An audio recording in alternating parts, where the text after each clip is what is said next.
This is the VOA Special English Economics Report. Heating and cooling equipment are the biggest users of energy in American homes, and homes are responsible for about 1/4 of the nation's total energy use. But there are surprisingly simple ways to deeply cut energy use, its effect on the environment, and its cost. David Peabody and his team at Peabody Architects design passive homes. He says the design of a passive house aims to reduce energy demand to its lowest possible level. Passive houses use no solar, geothermal, or wind energy equipment, but they are extremely energy efficient. Mr. Peabody says passive houses cut heating and cooling costs by about 90%. But what sets his design apart from other green homes is that it looks like any other home.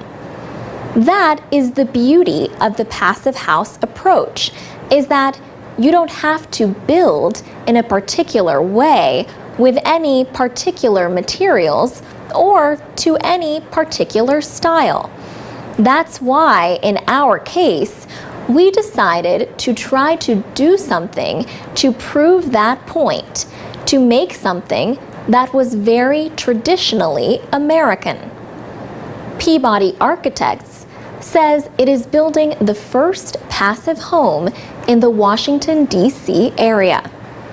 In Arlington, Virginia, Roger Lynn and his brother Eric are also building one.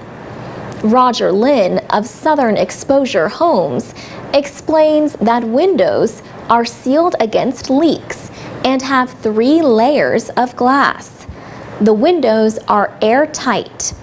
On a cold winter day, the temperature inside the unfinished home is a comfortable 12 degrees Celsius.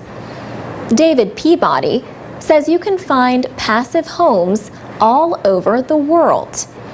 North Africa, for example, has a passive house community designing for very hot, dry climates, and that's a whole other area of exploration for passive house.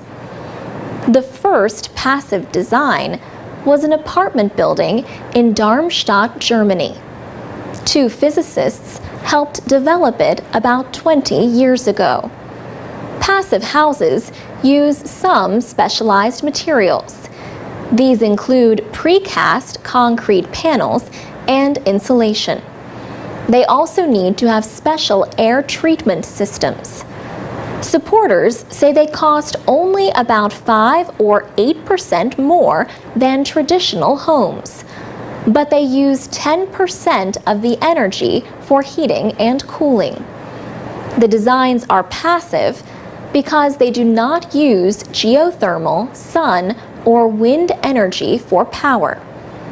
But Passive House Institute US says even greater savings can be reached with additions like solar water heating systems. They might call that an active passive house. For VOA Special English, I'm Alex Villarreal.